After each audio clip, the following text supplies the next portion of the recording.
नमस्ते, नमस्कार।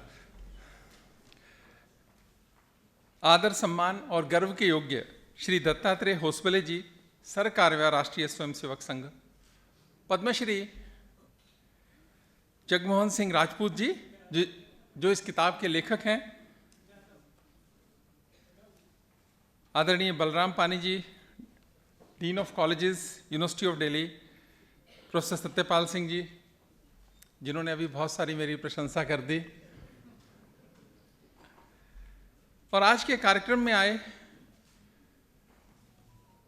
Vice chancellor professor Anu Singh Lather, vice chancellor Ambedkar university Delhi, professor Dinesh Chandra, vice chancellor Uttarakhand Sanskrit university, professor Ramesh Chandra, vice chancellor Maharaja Surajmal Brij university, Shri Jatin ji, प्रांत प्रचारक Delhi, Shri Prakash ji, director south campus university of Delhi, professor Payal Mago, director campus of open learning, Vikas Gupta ji, registrar, और आप सभी जो इस कार्यक्रम में आए हैं, मैं आप सबका दिल्ली विश्वविद्यालय की तरफ से बहुत बहुत स्वागत करता हूं और अभिनंदन करता हूं।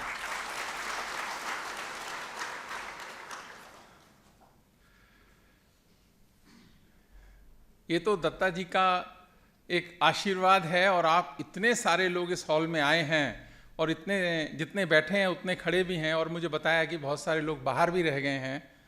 आप सब इस दोपहर में आए हैं, और जिनको सुनने के लिए आए हैं उनके पहले मैं थोड़ा बोल रहा हूँ, तो थोड़ा ही बोलूँगा, ऐसा मैं कह सकता हूँ। अभी जो किताब लिखी है राजपूत जी ने, भारतीय संस्कृति के आलोक में शिक्षा, अपेक्षाएं एवं संभावनाएं। वैसे तो देखो, ये जो पुस्तक है बहुत सही समय पे इसलिए मैं कह सकता हूँ कि आज सभी विश्वविद्यालय इस काम में लगे हुए हैं कि किस तरह से राष्ट्रीय शिक्षा नीति को इम्प्लीमेंट किया जाए। 3 साल के करीब हो गया उस डॉक्यूमेंट को, बहुत सारे लोगों ने अलग अलग तरीके से पढ़ा और अपने अपने हिसाब से उसको इम्प्लीमेंट करने का प्रयास किया। उसके रिजल्ट आने में अभी वक्त लगेगा। ऐसे समय में ये जो पुस्तक आई है, तो जो टीचर्स हैं, अभी आपने राजपूत जी को सुना भी, और इस पुस्तक को जब आप पढ़ेंगे तो आपको समझ आएगा कि ये एक सही समय पर सही पुस्तक आई है, और हम सबको कुछ ना कुछ इसमें से सीखने को मिलेगा, ऐसा मैं आपको विश्वास दिलाता हूं। तो मेरी अपेक्षा रहेगी कि आप सब इस किताब को एक बार जरूर पढ़ें, अच्छी लगे तो दूसरी बार भी पढ़ें। हम सब लोग शिक्षा से जुड़े हुए लोग हैं, तो शिक्षा, मन में प्रश्न आता है कि जब शिक्षा सोचते हैं, बोलते हैं, तो इसका मतलब क्या है। तो सबसे जो सिंपलेस्ट डेफिनेशन है, जो मुझे बहुत प्रिय है, मैं बार बार कहता हूं कि शिक्षा का मतलब है समझ की समझ को विकसित करना ही शिक्षा है। समझ की समझ को विकसित करना ही शिक्षा है।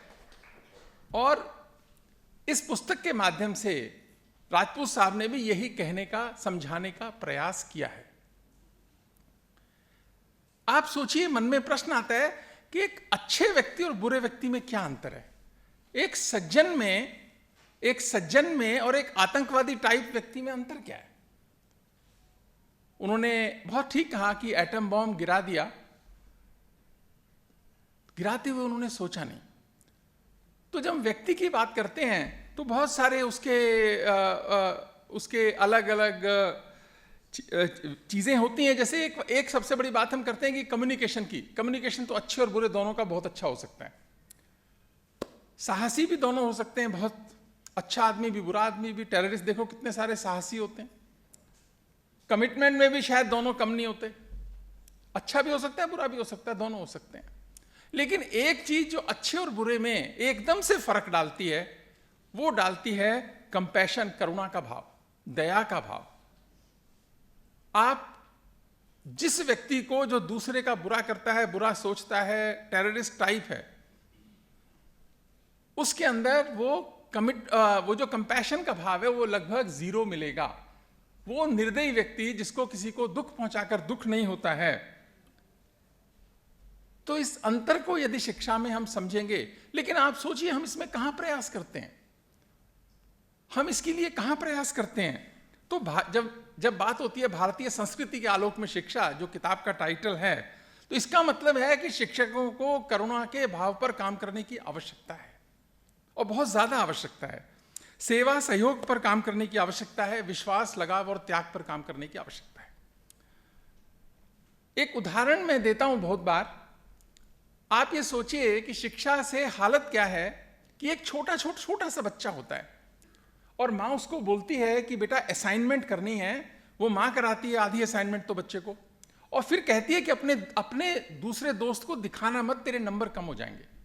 छोटा बच्चा है, 6 साल का, 7 साल का।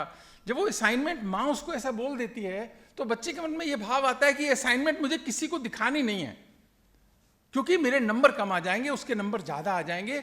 तो वो मित्रता का भाव कम हो जाता है, सहयोग का भाव कम हो जाता है, पहली क्लास में, दूसरी क्लास में, तीसरी क्लास में, चौथी क्लास में। और वो कहीं ना कहीं उसमें एक कॉम्पिटिटर देखता है, एक स्पर्धा का भाव आता है। और खराब कहूं तो उसमें एक जेलसी, एक उसके बारे में अच्छा भाव नहीं आता। तो हमने मित्रता के उसको पहले दिन निपटा दिया असाइनमेंट के चक्कर में। बच्चे के अनकॉन्शियस माइंड में धीरे धीरे वो गया, और जब वो स्कूल के बाद यूनिवर्सिटी में आया और बाद में जब वो जीवन में गया, वो भाव उसके अंदर है ही नहीं, क्योंकि उस पर काम हुआ ही नहीं शिक्षा के अंदर। आपने देखा, कभी एक्सपेरिमेंट कीजिएगा जो मैं बता रहा हूं आपको, कि हम क्लास में बच्चों को क्वेश्चन आंसर शीट बांटते हैं। तो मैंने कई बार ऐसा किया कि आंसर शीट जब बांटी तो कई बच्चे क्या होता है, इमीडिएटली आपके पास दौड़ के आते हैं। उनका स्वभाव होता है, वो कहेंगे सर आपने इस क्वेश्चन में नंबर कम दिए, 2 बढ़ा दो, इसमें 3 नंबर कम दिए, 3 बढ़ा दो। कुछ उसको रहता है, वो सेटिस्फाई नहीं होता। तो मैंने ऐसे बहुत सारे बच्चे जो मेरी जिंदगी में आए, मैंने उनकी वो टोटलिंग गलत करके 2 नंबर 3 नंबर ज्यादा देकर क्वेश्चन वापस, वो आंसर शीट वापस कर दी। मैंने देखा कि उसका व्यवहार क्या है। उस पर देखता हूं कि वो खोलता है, इधर देखता है, उधर देखता है, उसके बाद संभाल लेता है उस कॉपी को। मेरे पास नहीं आता उसके बाद में वो। और वो दोस्त कहता है मुझे कॉपी दिखा दो, तो उसको भी नहीं दिखाता कि वो टोटलिंग में गड़बड़ जो है उसको मालूम पड़ी। मैंने जान के करी, पर मेरे पास कोई बच्चा नहीं आया।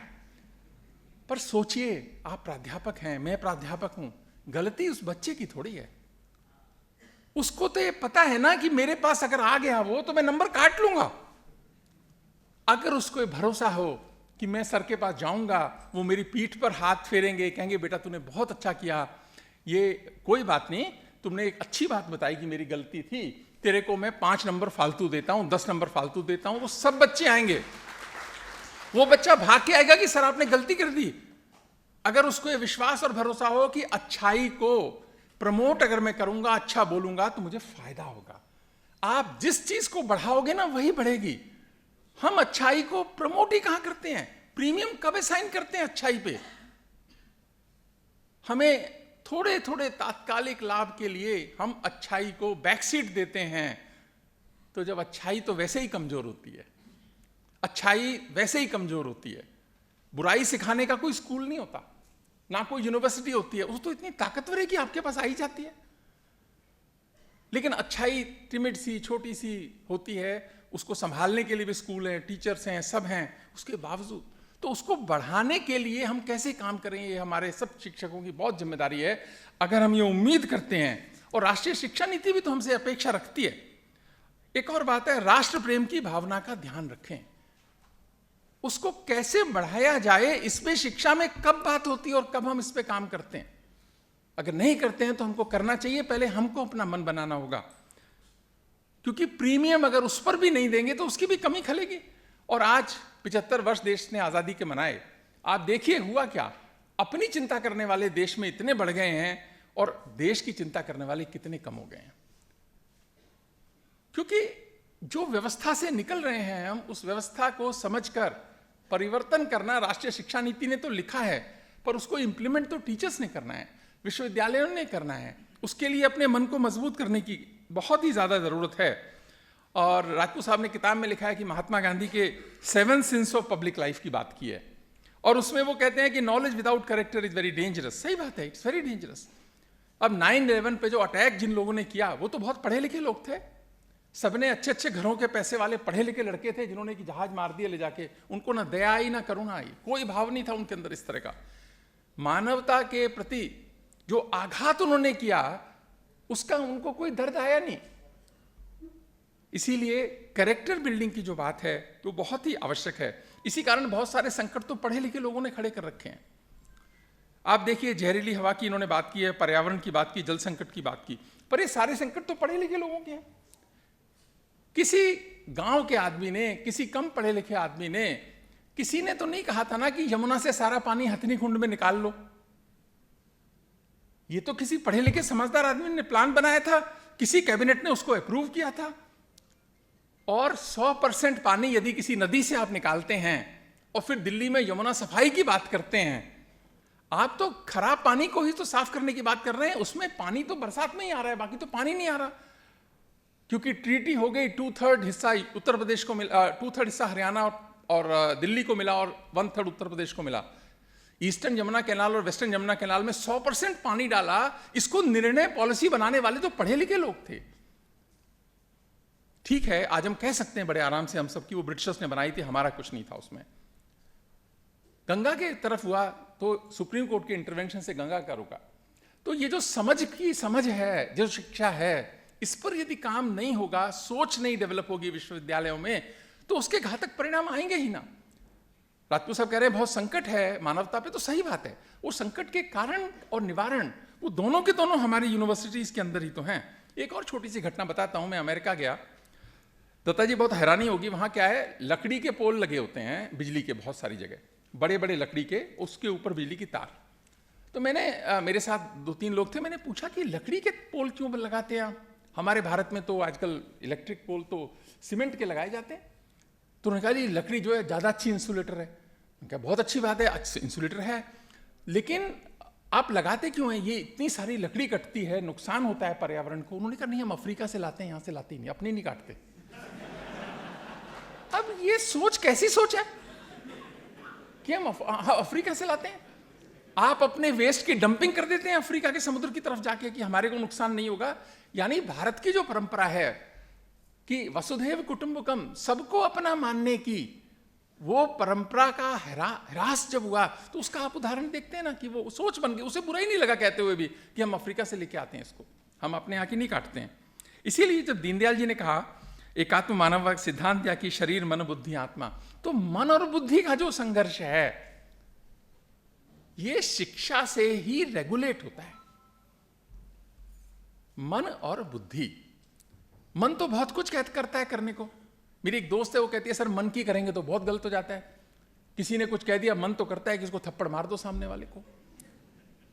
मन करता है कि ये कर लो, मन करता है कई बार हम क्रिमिनल हो जाएंगे, कई बार कुछ हो जाएंगे, लेकिन करते तो नहीं ना, क्योंकि बुद्धि रोकती है। जिस व्यक्ति की बुद्धि, वो समझ जो शिक्षा की ठीक रह गई, वो व्यक्ति अच्छा सज्जन हो गया।